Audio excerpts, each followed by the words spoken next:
Hey guys, learn A to Z stock market के channel पर आप सभी का स्वागत है। तो दोस्तों, आज हम इस वीडियो के अंदर बात करेंगे quadrant quadrant future tech company के आईपीओ के ऊपर। इस कंपनी का जो आईपीओ 7 तारीख को ओपन हो जाएगा, मतलब ट्यूसडे को अप्लाई करने के लिए। तो हम इस वीडियो के अंदर इस कंपनी के ऊपर फुल रिव्यू करेंगे, जिसके अंदर हम इस कंपनी के बिजनेस को, इसके फाइनेंशियल डेटा को और इस कंपनी के आईपीओ में अप्लाई करे या ना करे उस पर फुल रिव्यू करेंगे। और उसके साथ साथ ये वीडियो अगर स्टार्ट करने से पहले मैं आपको एक चीज़ और बता दूं कि इस वीडियो को देखना मत भूलिएगा। ये भी आईपीओ कल लास्ट डेट है इसका क्लोज होने, कल और परसों परसों इसका लास्ट डेट है ये क्लोज होने में। तो इसको भी ज़रूर देखिएगा, ये भी अच्छी कंपनी है और आपको अच्छा रिटर्न निकाल के दे सकती है। तो इस वीडियो को भी पूरा देखिएगा और अगर ये वीडियो आपको अच्छा लगे तो लाइक एंड सब्सक्राइब जरूर करिएगा। तो आइए स्टार्ट करते हैं इस वीडियो को। तो हम बात कर रहे हैं क्वाड्रेंट फ्यूचर टेक कंपनी के आईपीओ के ऊपर। तो इस कंपनी के ऊपर पहले हम थोड़ा बिजनेस जान लेते हैं इस कंपनी का कि किस टाइप का बिजनेस है। तो ये जो कंपनी है ये स्पेशलिस्ट केबल बनाती है, मतलब केबल के अंदर एक काम करती है। उसके साथ साथ अगर केबल में देखेंगे आप, तो ये जो कंपनी है जो केबल बनाती है, मैन्युफैक्चरिंग करती है, वो आप रेलवे के अंदर ये केबल बनाती है। रेलवे के लिए, नेवी डिफेंस के लिए, रिन्यूएबल एनर्जी के लिए केबल बनाती है। वहीं पे आप नीचे और देखेंगे तो यहाँ पे दिया हुआ है ऑटोमोटिव केबल बनाती है और रेलवे सिग्नल केबल बनाती है। तो ये कंपनी इस केबल के अंदर इतने सारे इंडस्ट्रीज़ के लिए ये कंपनी केबल्स बनाती है। वहीं पे अगर मैं बात करूं कि ट्रेन कंट्रोल और रेल ट्रैफिक मैनेजमेंट सॉल्यूशन के अंदर, तो ये कंपनी जो है इसके अंदर भी बहुत अच्छे लेवल पे काम करती है। जो कंपनी अभी देखेंगे कि कुछ टाइम पहले की बात है, कुछ महीने या साल ले लीजिए, कि आपने देखा होगा रेलवे एक्सीडेंट काफ़ी ज़्यादा होते हैं।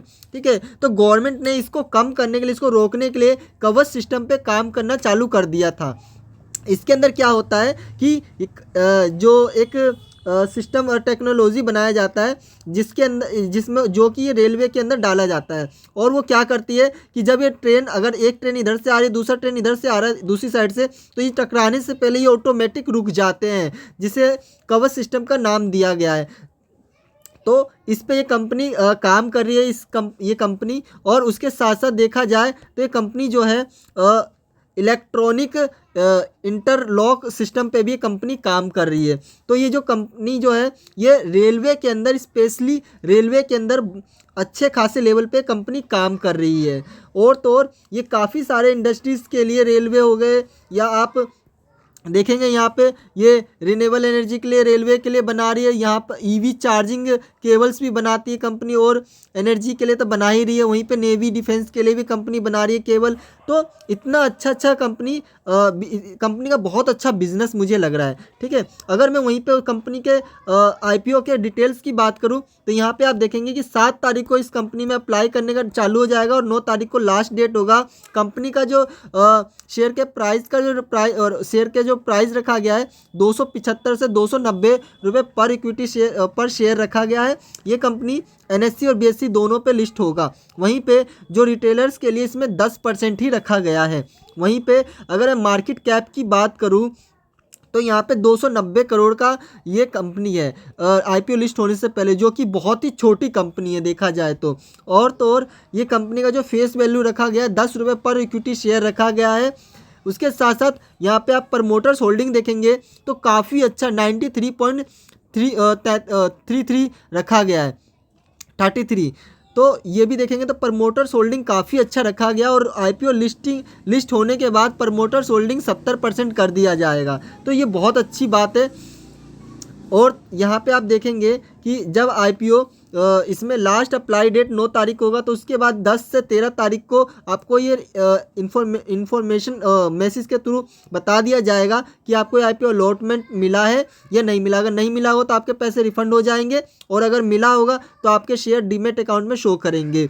वहीं पे जो लिस्टिंग डेट रखा गया है वो 14 तारीख को लिस्ट होगा ये आईपीओ।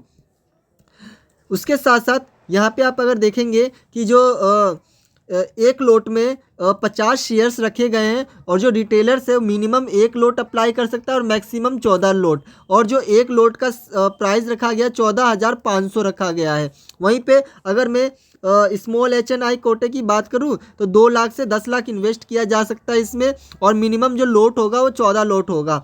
वहीं पे अगर मैं बिग HNI कोटे की बात करूं तो जो इन्वेस्टमेंट अमाउंट मिनिमम होगा वो 10 लाख होगा, और लॉट साइज़ की बात करें लॉट की तो 69 लॉट मिनिमम इसमें बाय किया जा सकता है।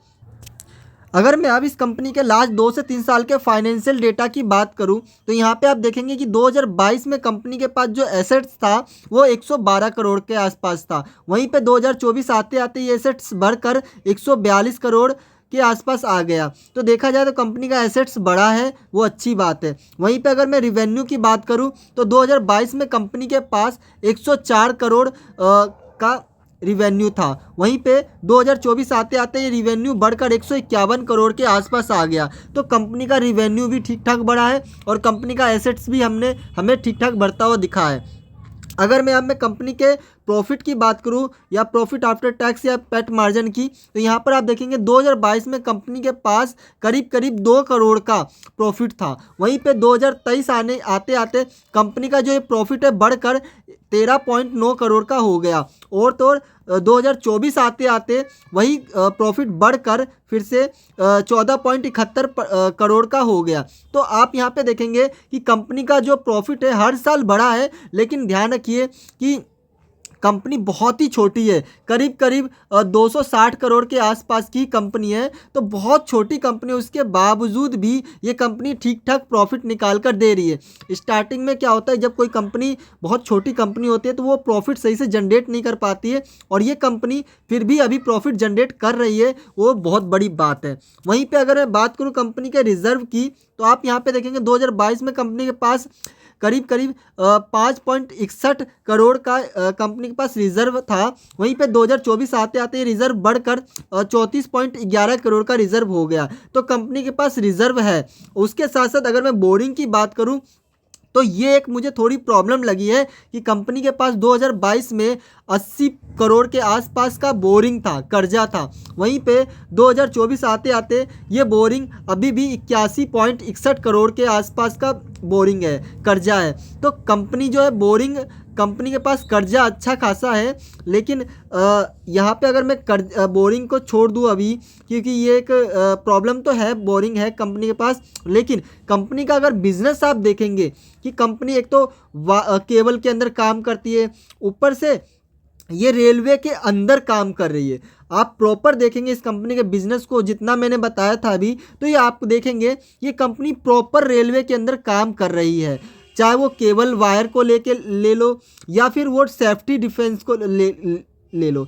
आप देखेंगे कि जो गवर्नमेंट का इस टाइम फोकस भी है कि जो ट्रेन एक्सीडेंट हो रहे हैं उसको कम किया जाए, तो उसके लिए जो कंपनी है ये कवच सिस्टम पे भी काम कर रही है, जिसमें क्या होगा कि ये ट्रेन एक्सीडेंट कम हो जाएंगे, ना के बराबर हो जाएगा। वहीं पे ये कंपनी जो है ट्रेन जो ऑटोमेटिक जो ट्रेन चलती है ना बिना ड्राइवर के, उस पर भी कंपनी, उस सिस्टम पे भी, एक टेक्नोलॉजी पे भी काम कर रही है कंपनी। तो इस हिसाब से कंपनी फ्यूचर बेस्ड बहुत अच्छी कंपनी है। नो डाउट ये कंपनी फ्यूचर में मल्टीवेगर बन सकती है, अच्छा खासा आपको रिटर्न निकाल के दे सकती है, और पैसा 2 से 5 गुना आराम से, 5 गुना आराम से कर सकती है आने वाले 5 साल में। ठीक है, तो ये कंपनी फ्यूचर बेस्ड तो बहुत बढ़िया है। लेकिन अगर मैं अब बात करूँ कि इस कंपनी के आईपीओ में अप्लाई करना चाहिए या नहीं करना चाहिए, तो ये कंपनी के आईपीओ में आपको ज़रूर अप्लाई करना चाहिए, क्योंकि ये कंपनी अब लिस्टिंग के टाइम करीब ये आपको, अगर इसके पास इतना बोरिंग होने के बावजूद भी अब कंपनी अच्छा खासा प्रॉफिट लिस्टिंग के टाइम पे निकाल कर दे सकती है। करीब 40% से 50% के आसपास ये कंपनी रिटर्न निकाल कर दे सकती है, वो भी मिनिमम, अगर मैं मिनिमम बोल रहा हूँ यहाँ पे। और मैक्सिमम बात करें तो ये कंपनी आपको 100% से भी ज़्यादा रिटर्न निकाल कर दे सकती है। तो इसमें आपको ज़रूर अप्लाई करना चाहिए। अगर आपको 40 से 50% का प्रॉफिट मिल रहा है, आपको यहाँ पे सेफ हो आप यहाँ पे, तो आपको, मुझे तो लगता है कि इस कंपनी के आईपीओ में ज़रूर अप्लाई करना चाहिए, क्योंकि कंपनी का बिजनेस भी काफ़ी अच्छा है। कंपनी गवर्नमेंट के साथ मिलकर काम कर रही है, वो भी रेलवे के अंदर स्पेशली काम कर रही है। तो आज नहीं तो कल ये कंपनी ज़रूर चलेगी। वहीं पे ये लिस्टिंग के टाइम पे भी हमको करीब करीब ये 40% से 50% का रिटर्न निकाल कर दे रही है। तो और क्या चाहिए हमें। तो इस कंपनी के आईपीओ में मुझे लगता है कि अप्लाई करना चाहिए, लेकिन आप अपने एक बार फाइनेंशियल एडवाइजर से भी ज़रूर बात करिएगा कि इस कंपनी के आईपीओ में अप्लाई करना चाहिए नहीं करना चाहिए, और अपना खुद का भी रिसर्च करिएगा, तभी इसमें अप्लाई करिएगा। लेकिन मेरे अकॉर्डिंग आपको इस कंपनी के आईपीओ में अप्लाई करना चाहिए, जिसमें आपको 40 से 50% के आसपास का रिटर्न मिल जाएगा, या इससे ज़्यादा भी हो सकता है। तो मिलते हैं नेक्स्ट वीडियो में। Okay, bye.